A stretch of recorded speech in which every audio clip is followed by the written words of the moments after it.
તો ફેમિલી જય દ્વારકાધીશ. અત્યારે અમે હું જોશના પહોંચી ગયા છે ભાલકા તીર્થ.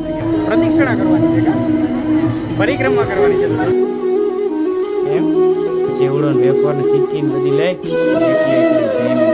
શું કે તમારે આ બેન ભેગું રહેવું આ હું જોશના ઉભા છે ભાઈ ઓલા જાવ.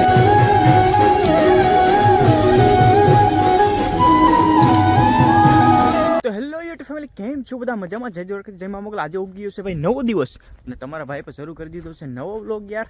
અત્યારમાં સવારના 8:30 વાગી ગયા છે ને આપણે જાય છે નાસ્તો કરવા માટે. ને પહેલાં જ મારે જ્યાં ખેતરની અંદર આજે પાણી પાવાનું હતું તો પહેલાં હું જોવા ગયો હતો કે ભાઈ કેટલું સુકાઈ ગયેલ છે કે નહીં, કે બાકી ભાઈ પાણી તો હવે વારવું પડે ને ભાઈ. અને ઠંડીનો માહોલ ધીમે ધીમે પાછો ઓછો થતો જાય. આજ ઠંડી બહુ નથી ભાઈ, ઓછી છે. તો જોશના રાહ જોતી છે, પહેલાં આપણે નાસ્તો કરી લઈએ. તો જો અમારા મેડમ નાસ્તો બનાવે છે અત્યારમાં, રોટલી અને આજે શાક હજી બનાવવાનું છે કે જોશના કેવાનું બનાવવા છે? આજ તમારે બનાવવાની છે અડદની દાળ. તો હું નાસ્તો કરવા બેસી જાઉં?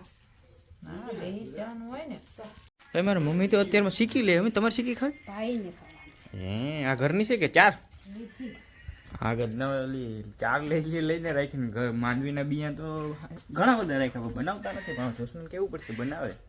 તો ફેમિલી જય દ્વારકાધીશ. અત્યારે અમે હું ને જોશના પહોંચી ગયા છે ભાલકા તીર્થ. અહીંયા જો સામે કૃષ્ણ ભગવાનનું મંદિર છે અને તમને બધાને પણ કાનુડાના દર્શન કરાવી. આજે છે પૂનમ અને ઉપરથી શું છે જોશના પાસે?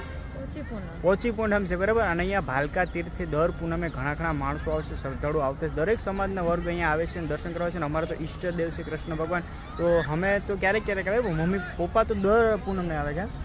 પપ્પા તો દર પૂનમે આવે છે. ને આ બાજુ જો અહીંયા પ્રસાદનું પણ આયોજન હોય છે પૂનમના દિવસે. અને ઓલી બાજુ સત્યનારાયણ ભગવાનની કથા હોય છે, ત્યાં બાજુ સત્સંગ કરે છે ને બધા લોકો બેસે છે. ને મહાદેવ છે અહીંયા આવે છે અને એ સપ્તાહ વાંચતા હોય છે. અને ઘણી ખરી પબ્લિક આવે છે. અને અમારા સમાજમાંથી, આહિર સમાજમાંથી પણ ઘણા ખરા લોકો આવે છે. તો પહેલાં તમને બધાને દર્શન કરાવું કાનુડાના, તો તમે બધા દર્શન કરી લો. અને કમેન્ટમાં જય દ્વારકાધીશ લખવાનું ભૂલતા.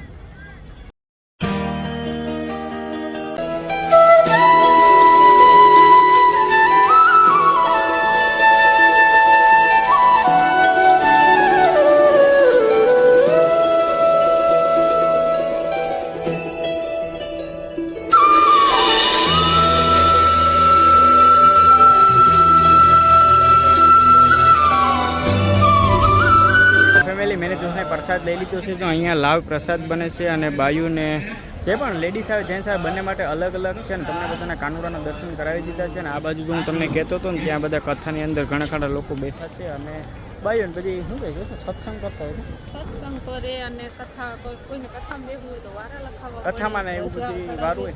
અને ભાઈ મેં તમને કીધું ફેમિલી, અહીંયા તમે આવો ને, આ કૃષ્ણ ભગવાને દેહ ત્યાગ કર્યો તો એ જગ્યા છે ભાલકા તીર્થ. અહીંયા અખિલ બ્રહ્મણનો નાથ એટલે કે કૃષ્ણ ભગવાને અહીંયા જ દેહ ત્યાગ કર્યો હતો આ જગ્યાએ. અને અહીંયા અમારા સમાજની જ્યારે સપ્તાહ થાય ને પછી ઘણા ખરા લોકો અમારા સમાજમાંથી આવતા હોય છે. અને દર પૂનમનું મહત્વ બહુ હોય છે. અને પૂનમના દિવસે તો ઘણા ખરા માણસો આવતા હોય છે. તો ઓલી બાજુ એક બીજું તળાવ જેવું છે ને, એમાં કાચબા કે કાંઈ હોય ને ત્યાં જાઓ ને આપણે, તો ત્યાં તમને જાઓ ને, જો કાચબો હોય ને તો તમને બતાવું. ફેમિલી અહીંયા આવે બાજુમાં જ પ્રગટેશ્વર મહાદેવનું મંદિર છે. જો આ પ્રગટેશ્વર મહાદેવનું મંદિર, તો અહીંયા પણ હું જોશના દર્શન કરેલી છે. અને તમને બધાને દર્શન કરાવેલી. અને અહીંયા છે આ પીપરો, જો હમણાં જોશનાને પ્રદક્ષિણા કરવાની છે, પરિક્રમા કરવાની છે. તો જોશના પરિક્રમા કરી લે.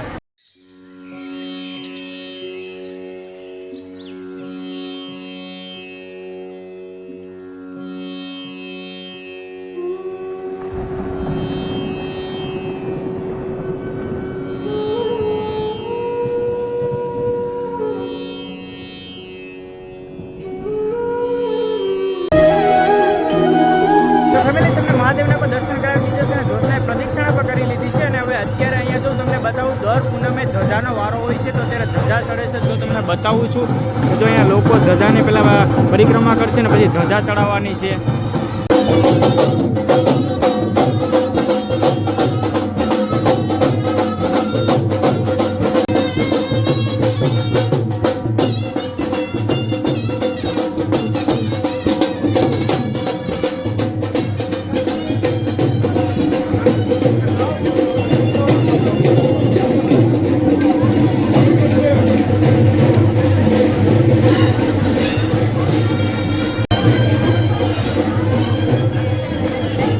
અત્યારે દર્શન કરી લીધા છે ને અહીંયા મારા ગામના સબસ્ક્રાઈબર છે. જો મારા ગામના હરમણભાઈ છે અને આ બંને પણ એમના ફ્રેન્ડ છે. સનુભાઈ દર્શન કરી લીધા ને તમે નિરાતે? દર્શન કરી લીધા, બહુ મજા આવી ભાઈ. અને તમે તો દર પૂનમે આવતા હશે ને?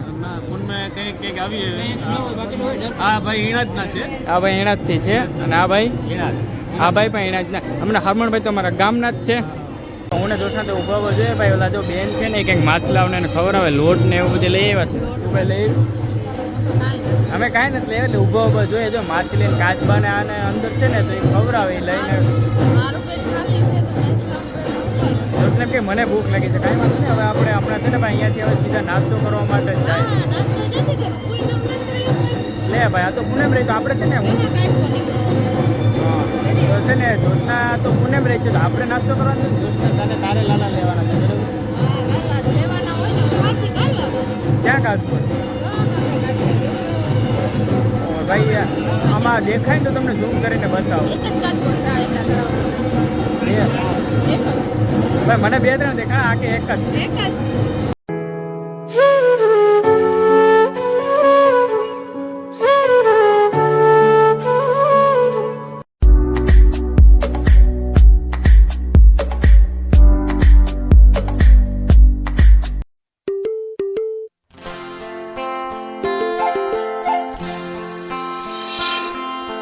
જોશના તો રહી છે એ માટે બીજું કંઈ થતું નથી ભાઈ લીંબુ શરબત ને રેકડી દેખાઈ ગઈ કે હું મને લીંબુ શરબત પાઈ દો લીંબુ શરબત પીવું એના માટે છે ને મારે લીંબુ શરબત પીવું પડશે તો ભાઈ કહી દઈએ બેન 2 લીંબુ શરબત આપી દેજો ને શું કે તમારે આ બેન ભેગું રહેવું અહીંયા ક્યાં ગોલો બનાવે હા બેન ગોલો બનાવો ગોલો નથી બનાવતા ને હા ભાઈ વાંધો ને હવે આજ નો ખવાય હાલો એટલું આપણે સર લીંબુ શરબત પી લીધું બધું આવી ગયું હવે હાલો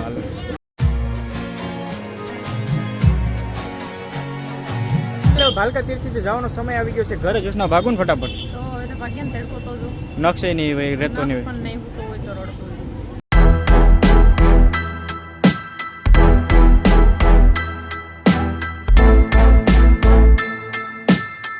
તો ફેમિલી સીધા આપણે પહોંચી ગયા છે ઘરે અને ભાઈ ઘરે જોશના યાર આજ રહી ને એ માટે મને કંઈ નાસ્તો ન કરવા દીધું બાકી મારે સેન્ડવિચ ને એવું બધું ખાવું હતું મને કે હવે હું રહી કે તમને ના ખાવા દો એટલે આને આવું મારી ઉપર કર્યું છે અને જો પોતે અત્યારે રસ્તામાં ચેવડો ને વેફર ને સિક્કી ને બધી લઈ ને એકલી જાયમી બોલ આવું કરાય